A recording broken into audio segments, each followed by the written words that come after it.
Good day again, and welcome again to our video recorded discussion in one of our topics in strategic cost management. And for this recording, we will talk about management control and strategic performance investment units and transfer pricing.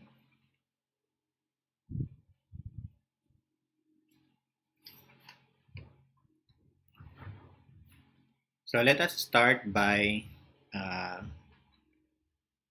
discussing first what are responsibility centers and what do you mean by responsibility accounting. Responsibility centers are a specific unit of an organization assigned to a manager who is held accountable for its operations and centers. So, as we have learned in our previous lessons on decentralization, organizations may create a subunits or a division or maybe a center and assign a particular person to manage that division or center. Now, when an organization has a numbers of centers or divisions, each center must be evaluated and assessed whether it, it, it reaches or it was able to attain its objective as a single unit. Now, the process of assessment of these particular units are called performance evaluations. And performance evaluations are normally conducted by top management against their middle management or the middle management against the operational management. The evaluation of upper level management to the middle management are called management control, while the evaluations of the middle level managers to the operating level managers are called operation control. So, why are we doing a performance evaluation? Simply because we wanted to check whether these established or created units or responsibility centers were able to attain uh, the objective or the goals set for their department or for their units. And therefore, whatever is the outcome or the result of the evaluation will be the responsibility of the manager uh, who has full control over that unit or division. And that is where the responsibility accounting came from. Uh, this is a system used by top management to evaluate the responsibility center managers.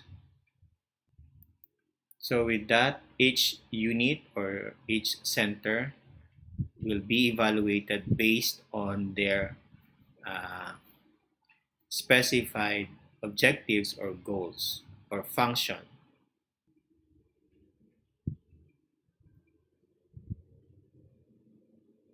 Now, each unit could either be classified as a revenue unit, a cost unit, or cost center, a profit unit or profit center, an investment unit or an investment center. So I have here the summary of the responsibility of each units. If it is a revenue units or center, revenue center, its responsibility is to generate sales based on the budgeted quantities and price. And therefore, if the revenue unit or center will be evaluated, we will be using variance analysis if there is any discrepancy or difference from the actual sales and the budgeted sales based on quantity and price. And the tools that we can use in evaluating the revenue center are sales price variance, sales volume variance, and sales mix variance. For cost centers, the responsibility is to minimize the cost subject to some output or constraint. The uh, form of evaluation is also uh, through a variance analysis. That is, getting any difference from the actual to the budgeted cost.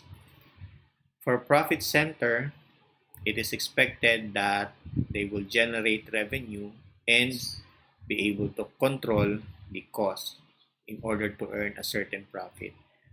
So the tools that we will be using to evaluate the profit center is also variance analysis and a comparative performance. If you could remember what we discussed in a decentralized operation, each unit is considered a profit center and therefore they will be evaluated based on the result of their operation on a per center or per division or per unit basis. Now, the investment centers, its responsibility is to control the revenue, the cost, and the investment made in that particular unit or center. Hence, the evaluations that can be used is to check the return on investment and compare it to the minimum rate of return, whether we were able to achieve it or not, the economic value added, and the residual income. So later we will be using these three uh, ways or means to evaluate an investment center.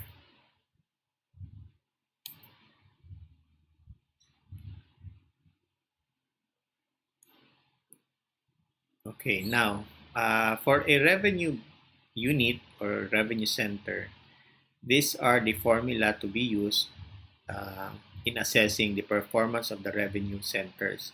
The sales price variance is the difference in price, that is the actual sales price minus the master budget sales price, multiplied by the actual units sold. While the sales volume variance, the difference in the numbers of units sold based on actual and the budget, multiplied by the master budget average CMU or contribution margin per unit. The sales mix variance is the difference between the flexible budget CMU and the master budget CMU multiplied by the actual units sold. So to better understand the evaluation of a revenue center, we have here an example of uh, a company offering two kinds of product, Zim and Zoom, and they have its actual data that in terms of numbers of units sold, the selling price, the variable expense, and the fixed expense incurred for the month, as well as the budgeted data on each product based on units sold, selling price, the variable expense, and the fixed cost for the month. So, uh, assessing its sales price variance, we simply get the difference between the actual price and the budgeted price. For same product, that is 12.50 actual price minus the 13 pesos budgeted price, it seems like this revenue center sold its units at a lower price, and therefore we earned an unfavorable sales price variance of 2,400. We simply multiply it by the actual units sold. For the Zoom product, we did not make any changes on the selling price based on budgeted, and therefore we did not incur any difference. In total, we have a total unfavorable variance or sales price variance of 2,400. For the sales volume, you simply get the difference between the total budgeted quantities and the total actual quantities. So we were able to sell 4,800 Zim and 5,300 Zoom, and that's a total of 10,100. However, the budget only is 10,000 units, 5,000 Zim and 5,000 Zoom. So it seems like we were able to sell more than what we budgeted for. And we multiply it by the average contribution margin of 5.25. Now, the budgeted contribution margin of 5.25 is the average between the budgeted CM for Zim and the budgeted CM for Zoom. The budgeted CM for Zim is that's 13 minus 7 is 6 pesos, while the budgeted CM for Zoom is 10 pesos less 550 or 450. You simply multiply both or with the budgeted numbers of units, divide by 10,000 units, or you simply add the two variables, I mean the two CMU, that's 6 plus 450, divide by 2. And then the sales mix variance, you get the difference between the master budget or the budgeted CMU, budgeted average CMU, and the flexible uh, budgeted CMU. Now, how are we going to get the budgeted? We simply multiply the budgeted CMU on actual units. So the budgeted CMU of 6 pesos for Zim, instead of multiplying it to 5,000, you multiply it to 4,800, as well as the budgeted CMU of Zoom, which is 450, multiply it to 5,300 actual units sold, and then you divide it by the total numbers of units sold, which is 10,100, you will arrive at 5.21287. Multiply by the actual units sold, we have an unfavorable sales mix variance of 375.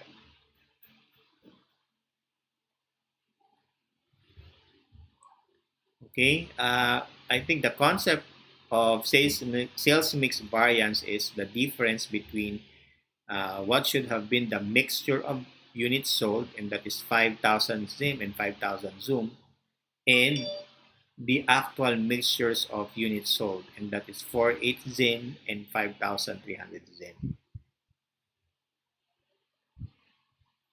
Oops.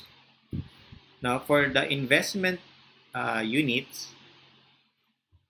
the tools that we can use to evaluate that unit is our ROI and residual income and economic value added. The formula for computing the ROI is net operating income over average operating asset, or net operating income over sales, or simply the return on sales, multiplied by sales over average operating assets, or the asset turnover. Or you may simply multiply the operating profit margin to asset turnover or the return on sales. The residual income is the difference between your actual operating income and your minimum required income. If the difference, if the operating income is higher than the minimum, then the residual income will be positive.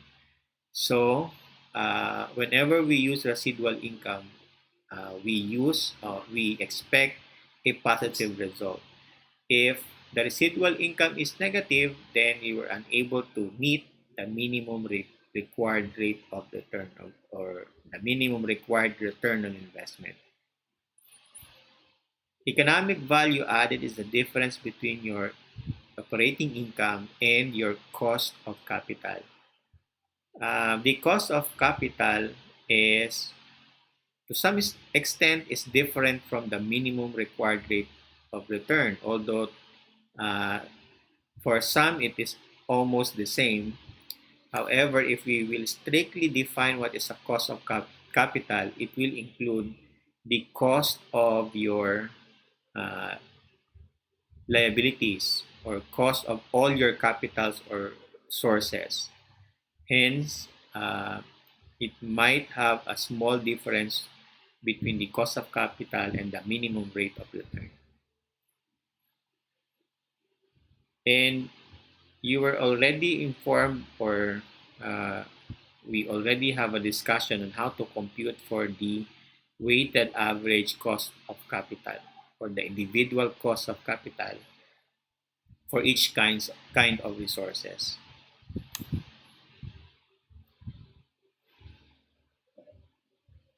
Next is transfer pricing.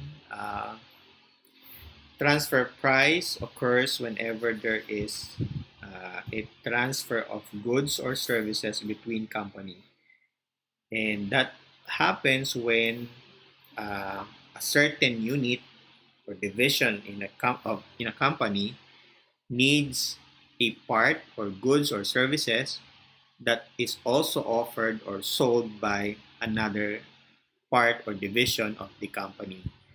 So instead of buying it from the outside supplier, the buying department or the buying unit may buy it to the uh, department that produces it, which also belongs to the same company, and therefore there is a need to compute for the transfer price because the cost of buying it to a unit that is also uh, part of the company uh, will be used to evaluate the buying division, while the selling price to be charged by the selling division will also be used against him uh, to assess or to evaluate its performance, and therefore both the selling division and the buying divisions should set a proper transfer price. Now,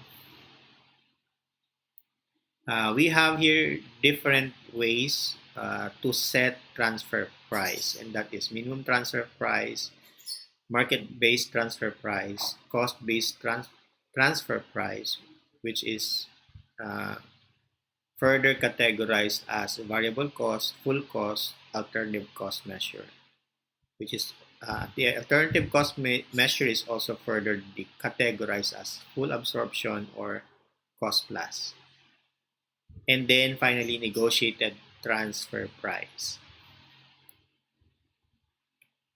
Okay, so I made a summary, a comparative summary of all the possible means to set up transfer price and its uh, formula if they have formula. Now, the minimum transfer price is equivalent to the differential cost.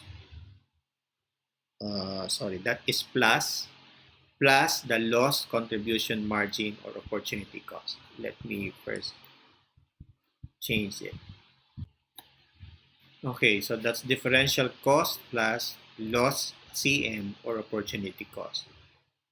The minimum transfer price is suitable for a selling department or a selling unit that that has a sufficient idle capacity to meet the demand of another division without cutting into the sales of its regular customer, then it does not have any opportunity cost. Meaning, although in the formula it says that you must add the loss contribution margin, that is not always the case.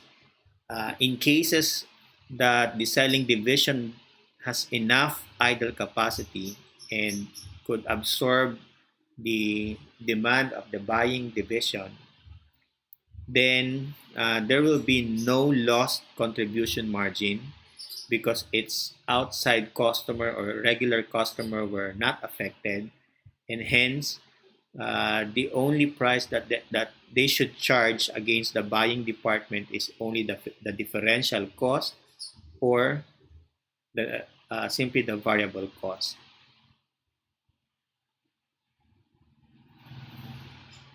Okay, now for market-based transfer, this is the price at which the goods are sold on the open market. And sometimes it considers the distress price. So what does it mean? The selling department or selling division sells its product or charge its buying department a price that is similar to what they offer in the market. So in short, even if the price on the market is on distress, meaning the government imposes a limited or limits on the amount of the price or limit on the price of the goods, then the selling department is also forced to offer to the buying department the same kind of or the same amount of price uh, as what they are used in the market. So they also consider distress price. Now, you will only use this kind of transfer pricing if the selling division does not have any idle capacity, meaning they are using their full capacity in producing the goods that is to be sold outside the market. And if they will be accepting your order as a buying department, some of their selling goods sold in outside to us to the customer will be replaced by your demands or your needs, and hence they will be charging you the market price instead of the variable cost only.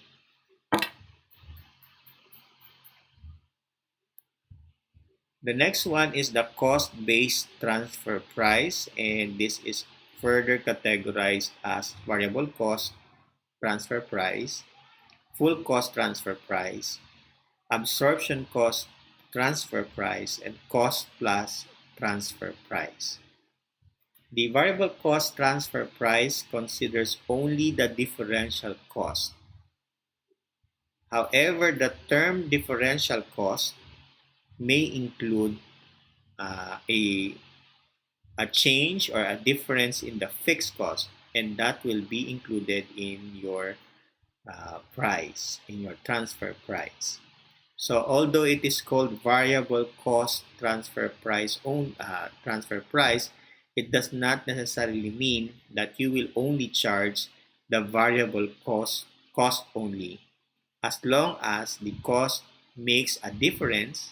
So if it is so even if it is a fixed cost and it makes a difference, it will be added to your uh, transfer price.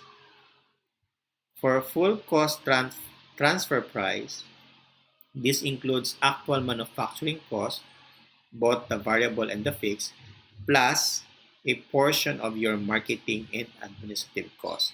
So the concept of full cost transfer price is as if the selling department or the selling division is selling to outside customers, and hence they will be charging a full cost covering including marketing and administrative costs.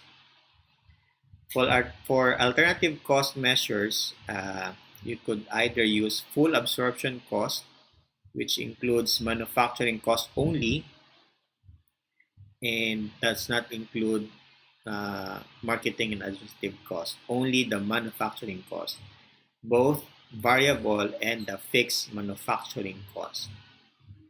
For cost plus transfer pricing, variable cost or the full cost or full absorption cost plus the markup. So it is almost the same with the market-based transfer price.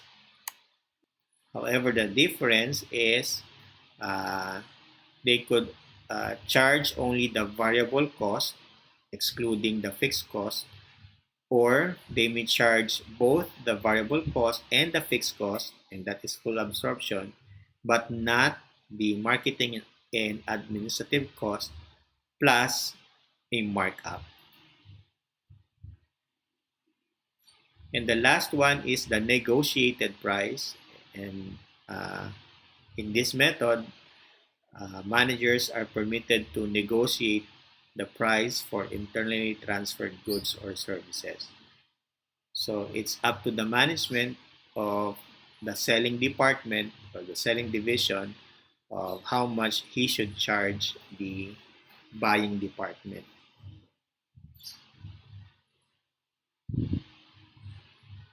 Okay, so we have here an illustration of how to apply transfer pricing.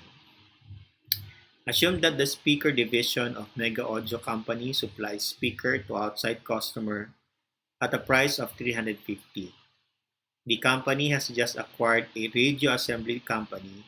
The company's president believed this newly acquired radio division should purchase speakers from the company's own speaker division because this division has excess capacity. Until the acquisition, the radio assembly company had purchased transistors for 350 less 10% discount. Assume no additional machine or supervisors will be acquired for the internal transfer and the speakers division's unit cost is 295, and that is 100 for materials, labor, and over materials, labor 415, variable of 50, and fixed overhead of 30 at a level of 1,000 units. I mean 1 million units. Okay, so if we will be using uh, differential cost as our transfer price, the only difference since the company is operating at a 1 million unit activity level, uh, the fixed overhead of 30 pesos uh, is enough to cover the fixed expense. So if the buying department, the radio company, will order from the speaker division, the selling company, uh, they will not be using additional capacity or exhausting additional capacity because, uh, as, as mentioned in the problem, the speaker division has enough capacity and they actually have excess capacity and therefore they can accommodate the orders. And therefore, if we will be using differential costing, we will only charge materials, labor, and overhead. And that's equivalent to 265 pesos. Now, if the company doesn't or the speaker division doesn't have any excess capacity, then we don't have a choice but to charge the buying division for 295 pesos because we are at full capacity and we don't have any space for additional orders. And if they will be accommodated, some of our sales to outside customers will be affected, and therefore we need to charge them uh, the total cost of 295. That is a full cost. For market price approach, we may charge the buying department at an amount that is equivalent uh, to what is being offered in the market, and that is 350 pesos less the discount of 10%, and that is equals to 315 pesos. If we will be using alternative measure, and that is full absorption cost, we will be charging uh, the entire cost plus that should be marked up. Since 295 is our full cost and 350 is our uh, selling price, so therefore we have a markup of 55. So 295 plus a markup of 55, we should sell our speakers at a selling price or transfer price of 350. Now, if we will be only using uh, the variable cost only, you may either choose materials, labor, and overhead, variable overhead only, and that is equivalent to 265, or you may charge them only the materials and the labor, and that is equivalent to 215. Plus, if you wanted to add markup, and that is 45, uh, I'm sorry, 55, then you may do so, and that is cost plus markup. Now, if it is a negotiated price, you may offer your uh, speakers at a range of between 295 up to 350, but totally not beyond 350 because that is the amount of or the value of the goods from the market. Of course, the buying division will not buy from you if it is more than 350.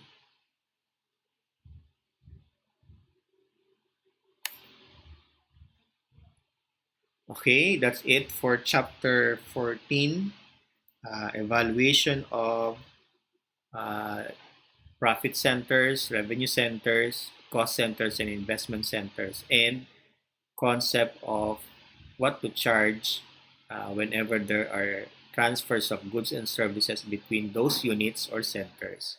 And that is what we call transfer pricing. Thank you.